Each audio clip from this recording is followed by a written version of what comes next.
The meeting room floated in space between the stars. It was a huge building made of strange materials that glowed with soft light. Inside, representatives from different alien species sat around a large circular table. They were the Galactic Council, and they had been talking with humans for 3 weeks. Ambassador Richard Hayes sat at the human table. He was tired, very tired. Next to him sat Commander Lisa Bennett, who was in charge of security. On his other side was Marcus Lane, his advisor. All three of them had the same look on their faces. They were done with these talks. Across the table sat the aliens. High Arbiter Zexthar was the leader. He looked like a giant insect with hard shell armor covering his body. His voice made clicking sounds when he talked. Next to him were 3 other species. The Korthax looked like walking lizards with scales that changed colors. The Luminari were beings made of pure light that floated in the air. The Vrel were another insect race with too many eyes and legs. Zexthar spoke in his clicking voice. The human species must reduce its military ships by 70%. All human colonies outside your home system will be under our control. These are our final terms. You have no choice. Richard looked at Lisa and Marcus. They had heard these kinds of demands for 3 weeks. Every day the aliens asked for more. Every day they treated humans like children who needed to be taught how to behave. Every day they acted like humans should be grateful just to talk with them. Richard stood up slowly. He straightened his jacket and looked directly at Zexthar. Let me understand this correctly. You want us to destroy most of our military. You want us to give up control of our own people.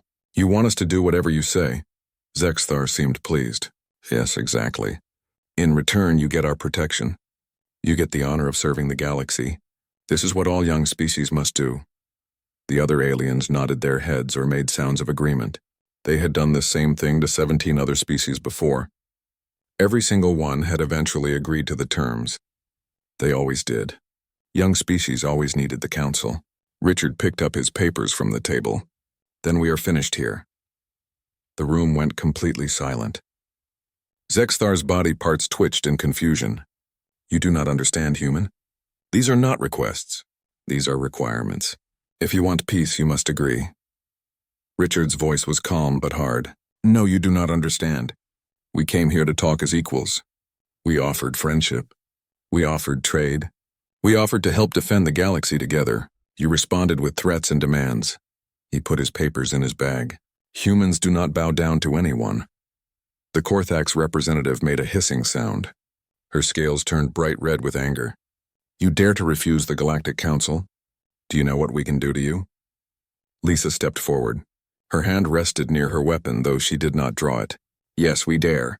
We have been listening to your threats for 3 weeks. Every time we try to compromise, you take it as weakness. Every time we try to be friendly, you demand more. She smiled, but it was not a friendly smile. So yes, we are done here. Marcus activated his communication device. This is Advisor Lane to Earth Command. The negotiations have failed. We are coming home. Begin Protocol Solaris. The luminary being flickered with light that showed it was worried. Wait, you cannot just leave. There must be some agreement between us. You cannot go into space alone. Richard walked toward the exit. We offered you an agreement. We offered you several agreements. You wanted slaves, not partners. That is not something we will accept. He stopped at the doorway and looked back. Humanity is leaving all council space. We will defend our territory. We will protect our people. Beyond that, you can consider us unavailable. Zexthar's voice became very loud. This is crazy. No species can survive alone in space. We all learned this lesson thousands of years ago. You are young and foolish. You will fail. Richard looked back one more time. Maybe we will fail. Maybe we are foolish, but we would rather fail on our own terms than succeed on our knees. He paused. You think you are teaching us a lesson by threatening to leave us alone. But humans have been alone for most of our history. We are not afraid of it. The 3 humans walked through the portal that would take them back to their ship. Behind them, the council chamber erupted in noise. Aliens were shouting and clicking and flashing lights at each other. They could not believe what had just happened. On the human ship, Richard sat down in his chair with a heavy sigh. Lisa and Marcus sat down next to him. For a long moment, none of them spoke. Finally, Marcus broke the silence. We just walked away from the most powerful organization in the galaxy. Richard nodded. Yes, we did. Lisa looked at both of them. Do Do you think they will come after us? Richard thought about this carefully. Maybe, probably. But I do not think they expected us to just leave. They have been the bullies in this part of space for so long that they forgot some species might say no. Marcus pulled up data on his tablet. Earth Command is already moving ships into position. They expected this might happen. All human ships in Council space are being recalled. All our people are coming home. By this time tomorrow, there will not be a single human left in their territory. Lisa smiled. They are going to panic when they realize what is happening. Richard agreed. Let them panic. For 3 weeks, they treated us like we were nothing. Like we should be grateful they even talked to us. Well, now they can see how well they do without us. The ship began moving, heading back toward human space. Behind them, the council was still meeting, still arguing, still not believing that humanity had actually walked away. They would learn soon enough. The humans were not bluffing. They were not playing games. They were simply done. As the stars streaked past the windows, Richard felt something he had not felt in 3 weeks. He felt free. Humanity did not need the council's permission to exist. They did not need the council's protection. They had survived for thousands of years on one small planet, fighting among themselves, building and destroying and building again. They had reached the stars on their own. They would continue on their own if necessary. The council was about to learn a very important lesson. Walking away from someone who does not respect you is not weakness. It is strength, and humanity had plenty of that. Captain Daniel Cross stood on the bridge of his ship, the Valiant. Through the large windows, he could see dozens of human ships leaving the space station. There were cargo ships, passenger ships, military ships, and small private vessels. All of them were going home. Daniel had been a ship captain for 15 years. He had seen many things in his career, but he had never seen anything like this. Humanity was leaving Council space completely. Every single human was being recalled. It was the largest movement of people and ships in human history. Lieutenant Kevin Price was handling communications. His board was lighting up with incoming messages. Captain, the station commander is demanding to speak with us. He says we cannot just leave without explanation. Daniel kept his eyes on the departing ships. Tell him to contact the Galactic Council. They can explain it to him. We are following orders from Earth. Next to him, Lieutenant Amy Foster was coordinating the departure. She was making sure every human ship left safely. Sir, we have confirmed departure of all civilian vessels from Epsilon Prime Station.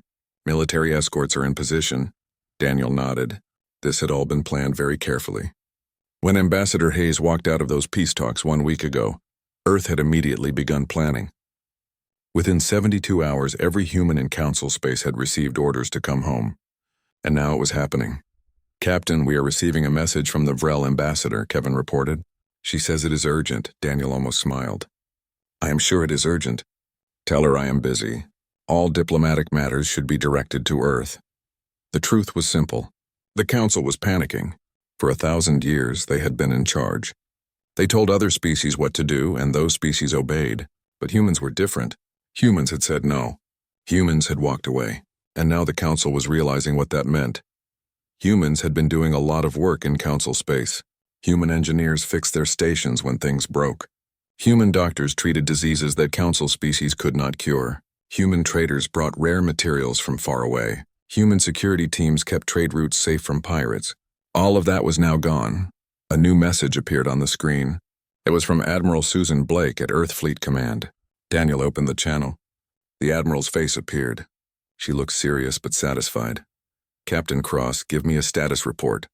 Daniel straightened. Admiral, we are on schedule. The last civilian ships will be clear of Council space within 1 hour. Military escorts are in position. No incidents so far. The Admiral nodded. Good work, Captain. Be aware that we are detecting increased Council military activity near our borders. They are nervous about what we are doing. Amy spoke up. Can you blame them, Admiral? They have built their entire system on the idea that young species need them. We just proved that wrong. Susan's expression became harder. Captain Cross, your orders are clear. If any Council forces attempt to stop our withdrawal, you are to defend yourselves. But do not start a fight. We are not looking for war. We are simply done being treated like children. Daniel understood. And if they do attack? Then you show them that humans are not easy targets. We have been preparing for this possibility. The Admiral paused. The Council thinks we are weak because we are young. They think we need their protection. They are about to learn that humans have been protecting themselves for a very long time. The transmission ended. Daniel turned to his crew. You heard the Admiral. Maintain defensive positions. Keep weapons ready, but do not fire unless fired upon. We are going home and nothing is going to stop us. As the hours passed, more and more human ships cleared Council space. Daniel watched them go with a sense of pride.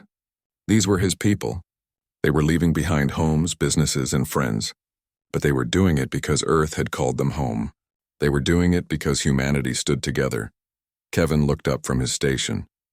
Captain, we are receiving multiple messages from Council stations. They are asking when humans will return. Some are offering better trade terms. Others are asking for medical help with emergencies. What should I tell them? Kevin asked. Daniel thought for a moment. Tell them that all matters should be discussed with Earth through proper diplomatic channels. If the Council wants to talk to us, they know how to reach us. Amy pulled up data on her screen. Sir, look at this. Trade on Council stations has dropped by 40% in the last week. Some stations are reporting critical supply shortages. Daniel nodded. He had expected this. The Council did not realize how much they depended on us. They thought we needed them. They were wrong. As the Valiant moved to escort the last group of ships, Daniel reflected on the situation. The Council had made a fundamental mistake. They had treated humanity like all the other young species they had encountered. They had assumed humans would be grateful for their attention. They had assumed humans would be afraid to be alone. But humans were not like other species. Humans had spent thousands of years alone on one planet, fighting and struggling and surviving. They had faced extinction dozens of times.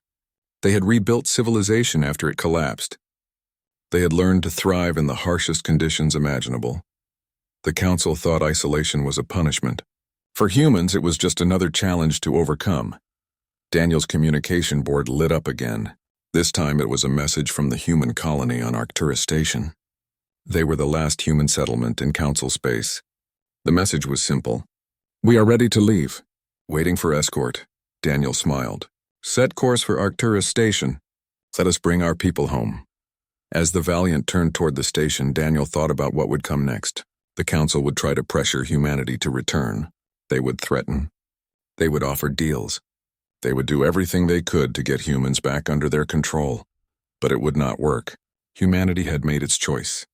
They had walked away from the table, and they were not coming back unless things changed. Real change, not empty promises. The Council was about to learn what every bully eventually learns. You can only push people so far before they push back. And when humans push back, they push hard. The last human ships left Council space 6 hours later. Behind them, they left empty offices, closed shops, and silent factories. The Council had thought they were in control. They had thought humans needed them. Now they would see the truth. Humans did not need anyone. They had survived alone before. They could do it again. And this time, they would do it on their own terms with their own rules, answering to no one but themselves. The Great Withdrawal was complete. Humanity had closed the door on the Council. Whether that door would ever open again depended entirely on whether the Council learned to respect the people on the other side of it. 3 weeks had passed since the humans left. The Council chamber looked the same as always, but the mood inside was completely different. High Arbiter Zexthar stood at the center, and for the first time in his long career he looked worried. Around him, the other Council members were arguing loudly. Councillor Vraxna, a Korthax logistics expert, was presenting data on large screens. The numbers were not good. The situation is getting worse every day. Trade routes that humans protected are now dangerous. In the last 10 days, we have lost 17 cargo ships to pirate attacks. The humans were running convoy protection, and we did not realize how much we depended on it. Another counselor spoke up. This was Bright Path, a luminary whose light body was dimming with stress. The medical situation is even worse. The Vrel colony on Thanix 7 has an outbreak of cellular disease. Human doctors were treating it with their advanced techniques. Now we have lost 3,000 people, and the number keeps growing. Zexthar's insect body clicked nervously. What about our own medical technology? Can we not handle this ourselves? Bright Path's light flickered sadly. No, we cannot. Human medicine developed differently than ours. They understand living bodies in ways we never studied. Without them, we have discovered huge gaps in our knowledge. We thought we were advanced, we were wrong. Ambassador Threkal of the Korthax Empire stood up angrily. His scales turned deep red. This is unacceptable. They were supposed to need us. Young species always need the council. They always come back begging. A quieter voice spoke from the corner. It was Counselor Nex, a Vrel strategist who had been studying data for days. Humans are not like other young species. I have been analyzing their history. We need to see this, Zexathar snapped at him. Their history does not matter. They are barely 200 years into space travel. They are children. Nex projected images onto the large central display. That is exactly why their history matters. Look at their development. They went from basic engines to faster-than-light travel in less than 300 years. It took us 1,200 years. The Korthax took 900 years. The chamber became quiet as the council members looked at the data. They did not like what they saw. Nex continued. Furthermore, they achieved this while fighting among themselves constantly. Wars, disasters, environmental collapse, disease. They did not have peaceful development like we gave to other species. They clawed their way forward through blood and failure and determination. Vraxna asked the question everyone was thinking. What is your point? Nex's many eyes gleamed. My point is that humans are built for hardship. We threatened them with isolation, thinking it would break them. Instead, they welcomed it. Look at what they have done in 3 weeks. He pulled up more data. They have fortified every border. They have established new trade networks inside their own space. And they have increased military production by 40%. Thrakal hissed in disbelief. Impossible. Where are they getting the resources? Nex replied calmly. From their own space. Their resource extraction is 30% more efficient than ours. And their manufacturing techniques, things they call rapid prototyping and modular construction, let them build things incredibly fast. They do not need our help, they never did. Brightpath flickered anxiously.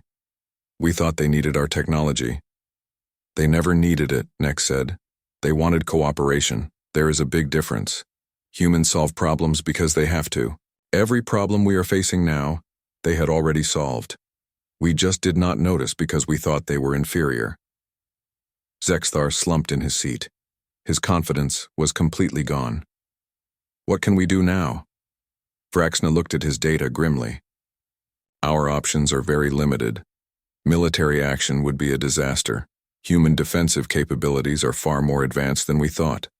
Their weapons are designed for real war, not the simple suppression technology we use on colonies. And their military strategy involves something they call escalation dominance. They are prepared to match any force we use and then exceed it. Thrakal was still angry. We cannot just accept this. They have humiliated the entire council. Nex shook his head. No, we humiliated ourselves. We treated them like children when we should have treated them as equals. Now we are paying the price for our arrogance. The chamber fell completely silent. For 1,000 years, the council had been the supreme power in this region of space. They had never faced a problem they could not solve through pressure or threats. But humans were different. Humans had called their bluff and walked away, and the council had no idea what to do about it. Another counselor stood up. This was Elder Crix, one of the oldest members of the council. He rarely spoke, but when he did, everyone listened. I have been part of this council for 300 years. I have seen 17 species join us. Every one of them needed us more than we needed them, or so we thought. He looked around the chamber. The truth is that we have been selecting for weak species. We only accept those who are willing to submit to our authority. Any species that is too strong or too independent, we isolate or suppress. We have built our power on the backs of those weaker than us. Zexthar started to protest, but Crix continued. Humans are the first truly strong species we have encountered in centuries. And instead of recognizing that strength and building a real partnership, we tried to break them. We failed. And now we must face the consequences. Another long silence filled the chamber. Finally, a young counselor named Sira spoke up. She was luminary and her light pulsed with worry. What happens if other species see what humans have done? What if they decide to leave too? That thought sent a wave of fear through the chamber. The Council's power was based entirely on the idea that species needed them. If that idea was proven false, everything would collapse. Nex spoke again. We need to understand what we are dealing with. I have studied human history extensively now. Do you know what I found most interesting? He did not wait for an answer. Humans have a saying, give me liberty or give me death. Throughout their history, they have repeatedly chosen death over submission. They have fought wars that killed millions rather than surrender their freedom. They have destroyed their own cities rather than let enemies take them. They value independence more than safety. Brightpath pulsed with confusion. That sounds insane. To us, yes, Nex agreed. But to them, it is logical. They believe that life without freedom is not worth living. When we demanded they submit to our authority, we were asking them to give up the thing they value most. Of course they refused. Zexthar finally understood. We made a fundamental error in judgment. Yes, Nex confirmed. We assumed they were like other species. We assumed they would value safety over freedom. We assumed they would be grateful for our guidance. Every assumption was wrong. Crick spoke again. So what do? We cannot force them to negotiate. We cannot threaten them successfully. We cannot function well without them. What is left? Nex's eyes gleamed with something that looked like respect. We do something the Council has never done before. We admit we were wrong. We approach them as equals, not as subordinates.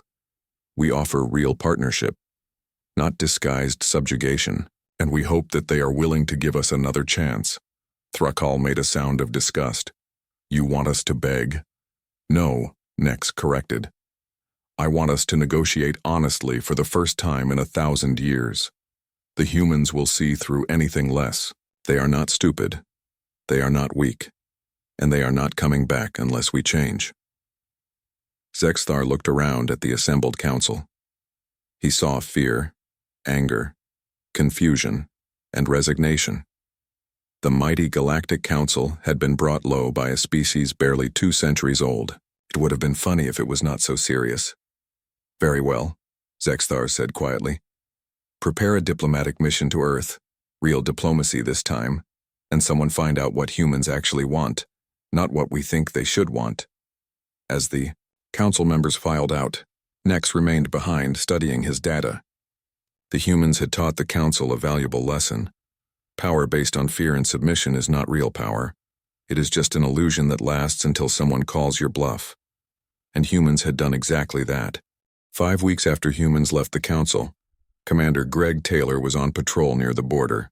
His ship, the Horizon, was monitoring the line between human space and council territory. It had been a quiet assignment until now. Ensign Linda Shaw was watching the sensors.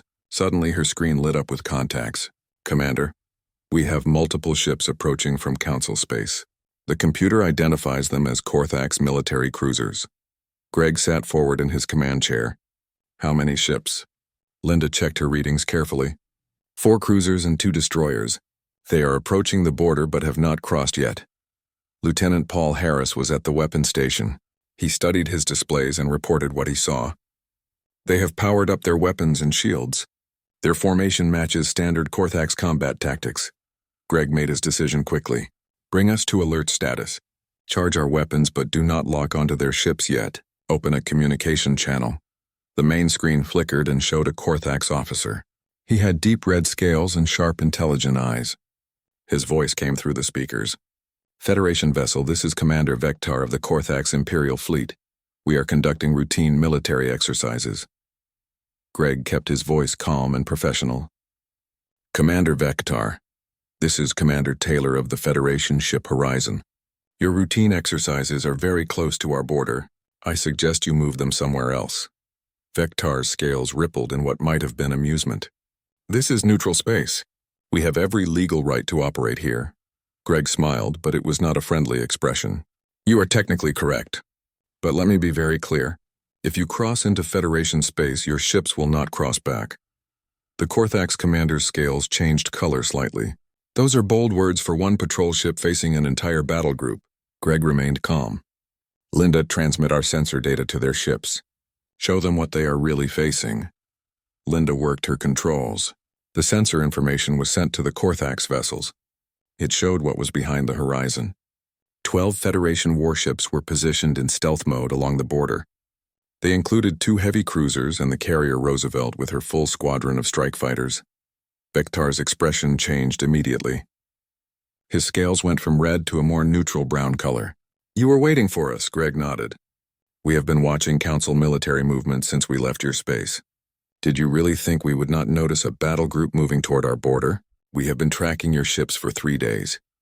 The Korthax commander was silent for several seconds. Greg could see him communicating with someone off-screen, probably his superiors. Finally, Vektar spoke again. The Council believes you are bluffing. They think you will negotiate rather than fight. Greg's voice hardened. Then the Council keeps making the same mistake. Let me save everyone time and trouble. We do not want war, but we are absolutely prepared for it. If you are here to test our resolve, consider the test complete. We are here, we are armed, and we are not backing down. Paul's tactical display showed the Korthax ships holding their position. They were not advancing, but they were not retreating either. Vektar was clearly waiting for new orders from his commanders. After a long minute, Vektar spoke again. Commander Taylor, I have received new orders. We are withdrawing, Greg nodded. A wise decision, but Vektar was not finished. Before we go, I want to give you some unofficial advice. The Council debates every day whether to force humanity back to the negotiating table. They believe economic pressure or military threats will work eventually. They do not understand your species at all. Greg was surprised by this honesty. And you do understand us? Vektar's eyes gleamed with something that looked like respect. I have studied human military history. It is required reading for all Korthax officers now. Your species has spent its entire existence fighting wars, not just for territory or resources, but for ideas, for survival, for identity.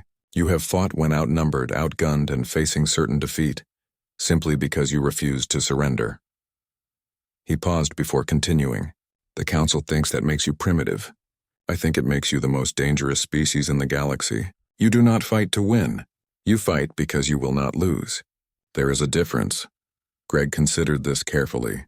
Tell your Council something for me. Humanity left the negotiating table because we were tired of being disrespected. We are not coming back unless the Council is ready to treat us as true equals. Real equals, not the fake partnership they were offering before. Vektar's scales rippled. I will deliver your message, though I doubt they will listen. The Council has never dealt with a species like yours. They do not know how.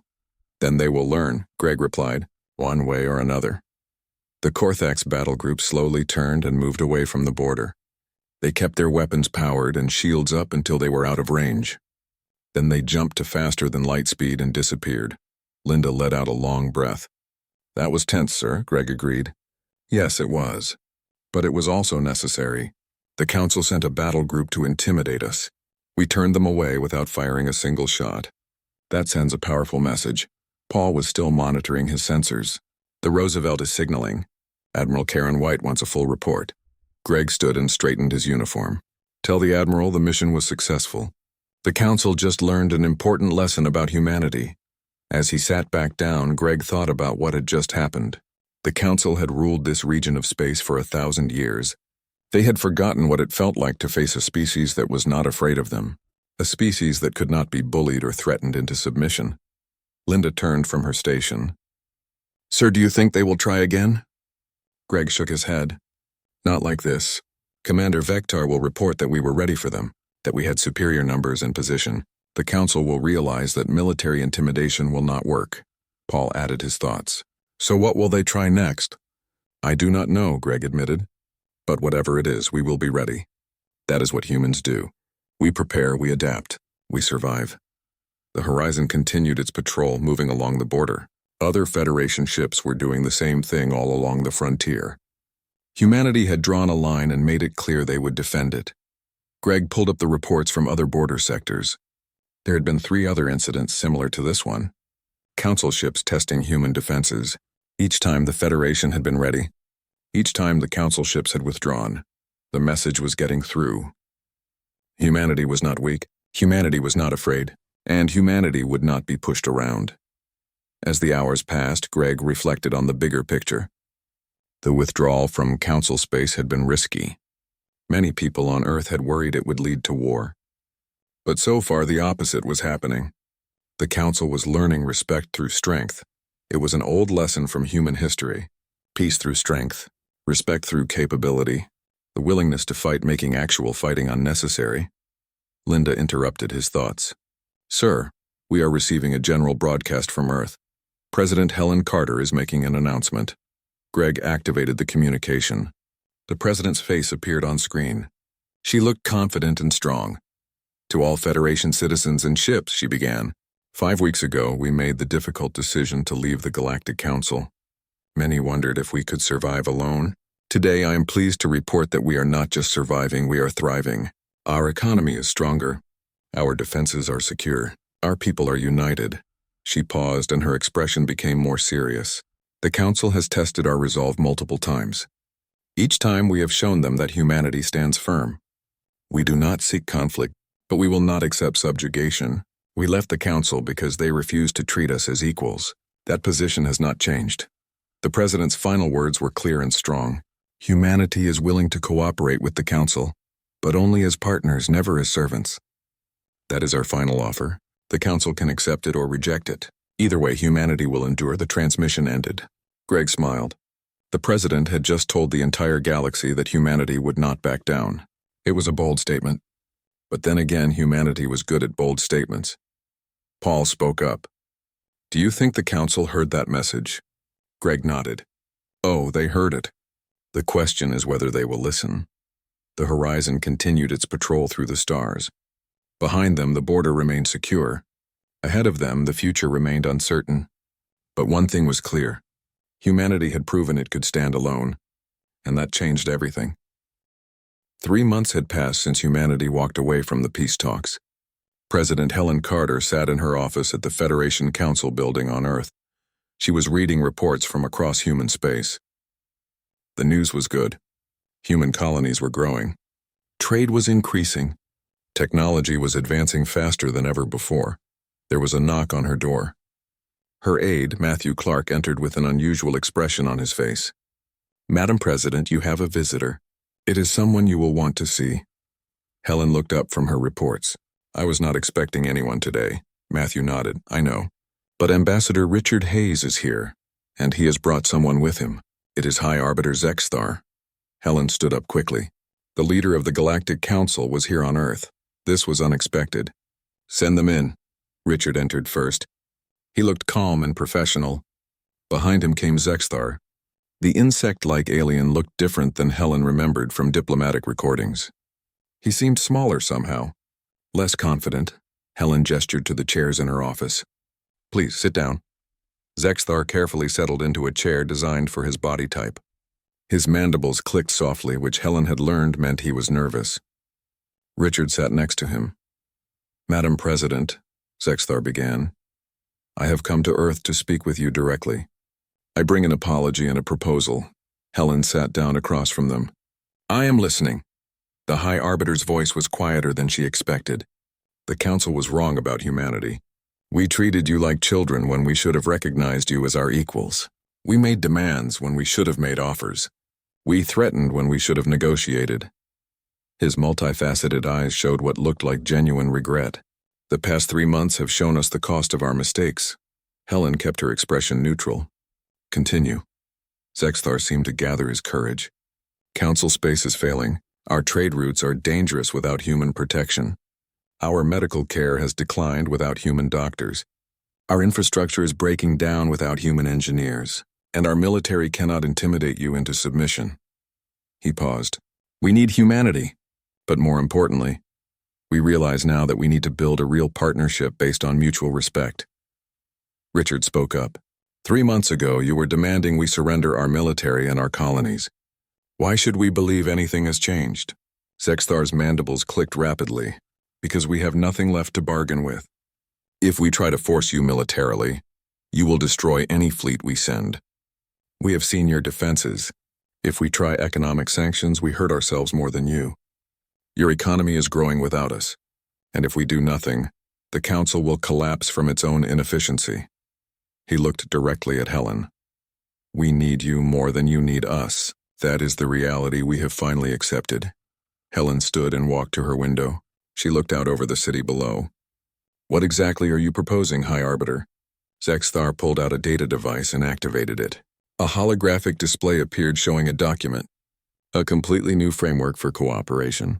Equal representation for humanity in all council decisions. Full sovereignty over your space and colonies. Mutual defense agreements negotiated on equal terms. And open trade with no restrictions on human economic activity. Richard could not help but point out the obvious. That is almost exactly what we originally proposed 3 months ago. Zexthar's voice was heavy with admission. Yes, it took us 3 months and considerable suffering to realize you were right from the beginning. We can only hope you are willing to give us another chance. Helen turned back from the window. The Council has spent 1,000 years as the dominant power in this region.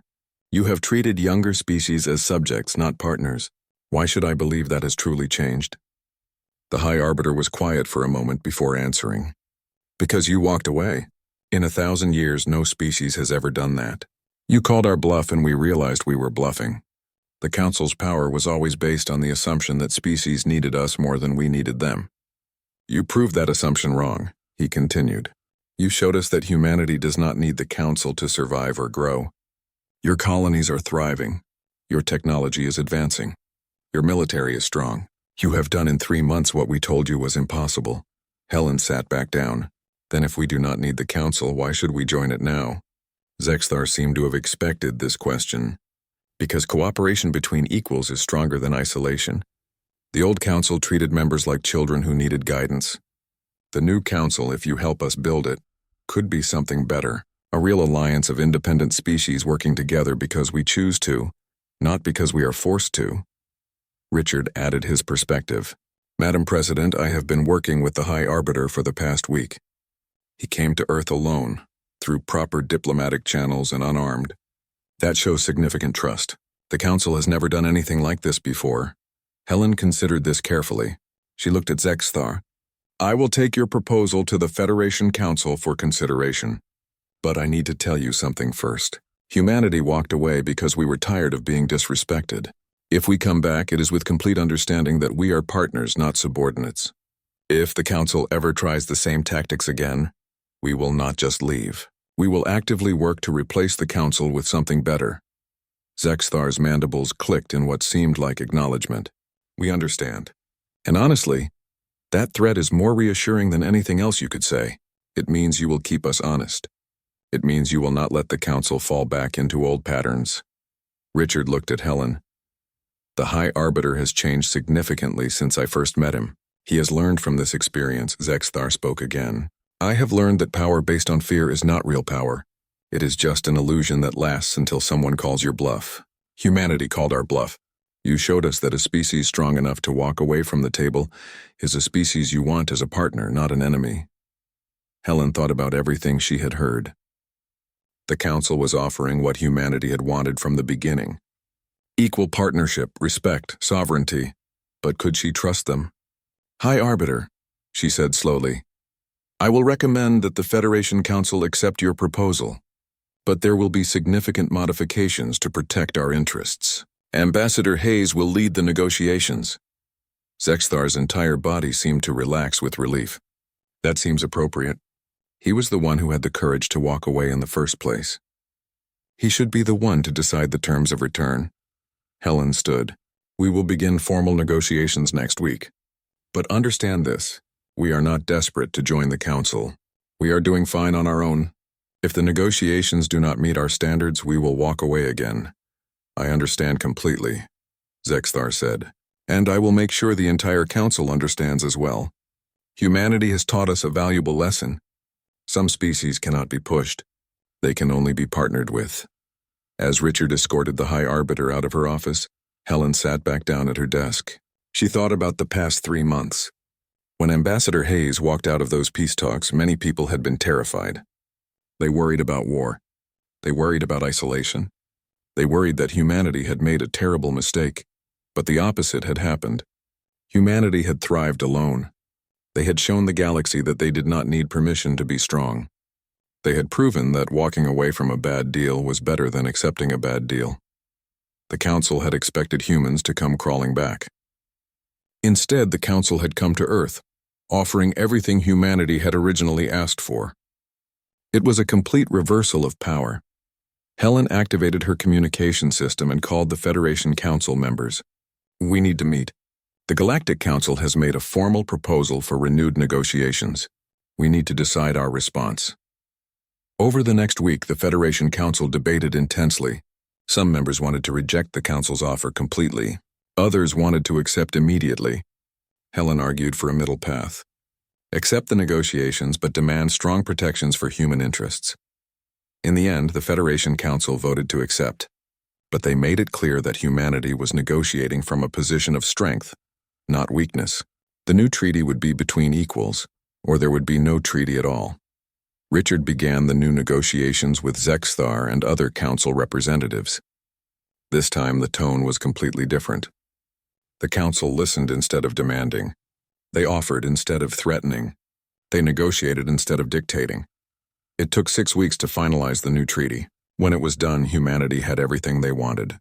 Equal voting rights on the council, complete sovereignty over human space, fair trade agreements, and most importantly, respect. On the day the treaty was signed, Helen stood before cameras broadcasting to all of human space. 3 months ago, we walked away from the Galactic Council because they refused to treat us as equals. Today we return to the Council as full partners. This is not a surrender. This is a victory. We proved that humanity does not need anyone's permission to be strong, and in doing so, we earned the respect we deserved all along. She paused and looked directly into the camera. Let this be a lesson to everyone. You should never accept treatment that does not match your worth. Humanity walked away from a bad deal, and because we did, we